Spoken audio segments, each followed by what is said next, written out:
Welcome to the Adhocracy Show. On today's episode, Apple launched new products. do we love them or do we hate them? And how do we process this? We'll be right back.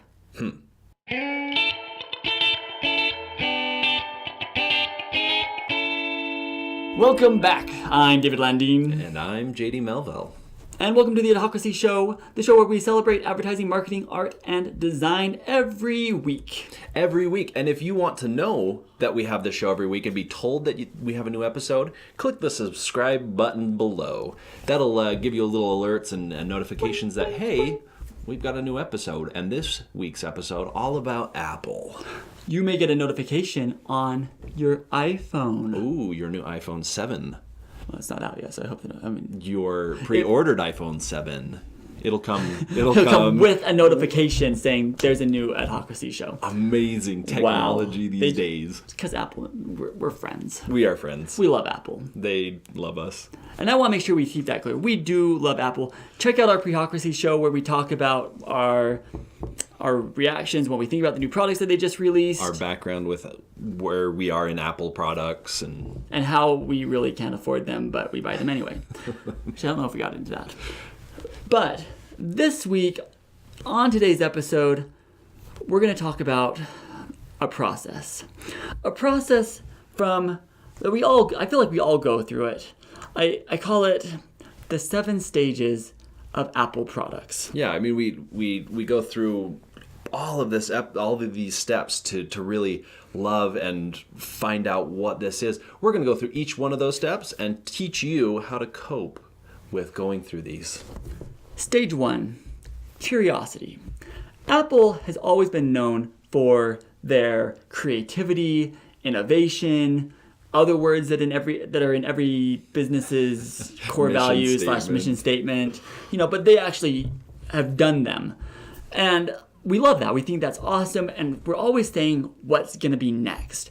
From the point that an Apple product is launched, everybody talks about what's next. And that curiosity can get the best of you. It can.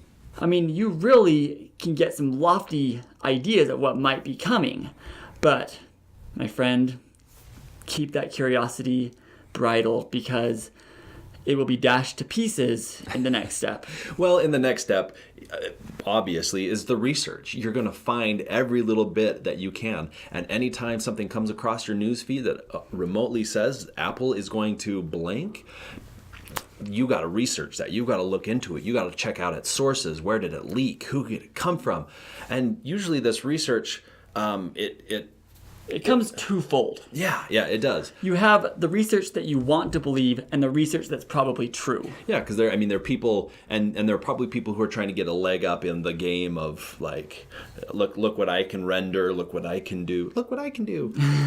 They show transparent screens. They show taptic feedback on the back of the phone so that you can use your phone without using your finger on the front. It has wireless syncing to your mechanical knees so that you don't have pain. And I read about that one. Yeah, that one. I can't wait for that to come out. You're going to start thinking, wow, this phone is going to be the greatest thing in the world. It's going to have wireless charging. It's going to have, a projector where I can project stuff on the wall. It's just going to be like everything that I've dreamed of and more, but research a little bit more. But yeah, because usually these are replaced with longer battery life, better processor. They changed where the power button is. They took out the headphone jack. And I mean, they're great leaps, but they are. When the world is dreaming of Tony Stark's phone. Tony Stark's phone and Jeeves. Yeah. Not Ask Jeeves. What Jarvis? Jarvis. Jeeves was a search engine. Yeah. Back in the middle school. Anyway, when we're dreaming of Tony Stark's phone, we're gonna have to settle for Tim Cook's phone or John Ivor's phone, which is good. But if you keep that, if you don't, hedge your expectations, it could be bad. Right. So that takes us into the next step, which is anticipation. Now, anticipation is what happens right around the time of launch. You've done your research.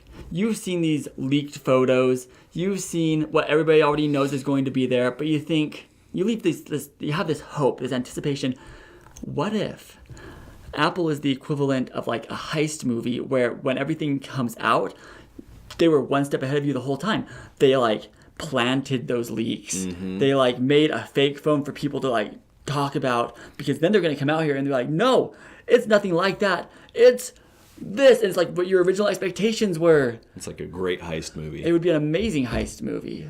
And Apple does a great job of really building that, because I mean, if you look back at Steve Jobs, he always had his "and one more thing." Yeah. And usually the one more thing was something that people didn't really know what it was. Like it was kind of surprise. And if you read some of the stuff about Apple and how secretive, like they have times where they've got a new product coming through a hallway and they cover it with like a black cloth and people have to turn towards the wall. And, I mean, so like there's always that anticipation of, ooh, what's next? What's coming? And then the launch starts. This leads to stage 4, and we're calling this Excitapointment. And this is kind of a twofold kind of feeling. You're very excited. Everything they say. Everything they show. Oh, man. It's beautiful. It's like... You got this video with John Ivor's voice telling you how amazing this product is. And you look every at time it. he says aluminium, you just fall in love. And then at the same point, you're kind of thinking, well, that's not really much more than what I have now, because I have the 6S and this is the 7. And do I... Is it really that big of a deal? I mean cool, it's good. Cool, It's good. Cool. But maybe there's that disappointment in the back of your mind.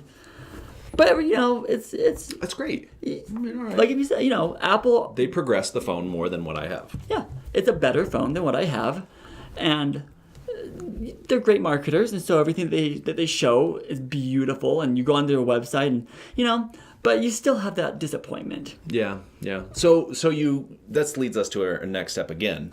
I call this Twitter wallowing. Mm-hmm. Twitter wallowing is as soon as either during the launch or after it's over, you go onto Twitter to see how you should feel about this. Yeah.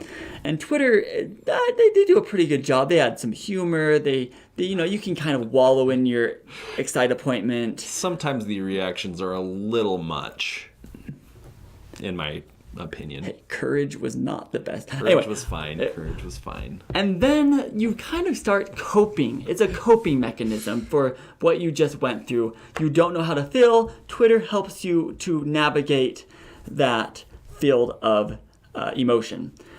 So when we get to stage 6, Yeah. which is acceptance. Okay, it's not everything you thought it was. Apple didn't say it was going to be that. Nope. These were a bunch of other people who had made these things up. And it was your fault that you believed them. You fell into the trap of hoping for Back to the Future 2015. That'll never happen again. Except for it happens every year. Okay. And then you have come to kind of like, the more you go on their website, the more you watch those videos again, The more you discuss it. you start saying, you know, it's better than my phone. You start looking at your phone, you're saying, it's way better than my phone. Yeah. Look at this thing. It has a headphone jack. A headphone what jack? the heck is it doing with that? This is ugly. Oh, this Look is at awful. how much room is this taking up? Think of all the mechanics in here, and You get some pliers out, and you rip that thing out, and no wonder this thing then- isn't water resistant, splash proof. and then that leads us to the last stage, wanting. Because you'll go on, you'll just be kind of going along, and wait, what is this? iPhone 7S? Is that a rumor? And so you click on it, and there you are, back at stage 1 for the next round. Starting all over again. Back with curiosity. It's okay. We're here for you. We are. Just make sure you follow these steps, and you can accelerate and be okay with the way things go. The first step is recognizing the process. Yeah. We've done this for you. Next, you just have to know that it's okay. We all go through this. It's part of the way we are as marketers, designers, artists. It's basically in our DNA. It kind of is. We kind of want the next. We kind of want the best. Everything's not finished. Everything's not done. We just wish we could have tweaked this thing. We wish it would be a little bit better. Yeah. Oh, well. Oh well. So, what do you think of our process? What stages did we miss? What stages should we have added? What did you think of the new Apple products? go through the steps and let us know how it went for you. Let us know if it was rough, it was easy, if this helped you out. Thank you, as always, for liking, sharing, commenting, and subscribing to our videos. And make sure you follow us on Twitter, Instagram, and Facebook, where we release other content. We talk, we try and post every day, every other day. Depends on how fast our iPhone is. And for the made-up fact of the day, if you subscribe to this channel right here, right below, then the next iPhone 7S or 8 or whatever the next iPhone is, will be everything you imagined. All of those tech rumors will be true. All of those mock-ups and renderings will be accurate. It will happen if you subscribe. Subscribe right now. Courage, it's associated with really serious things, like saving a child from a burning building. Changing a standard that's 100 years old.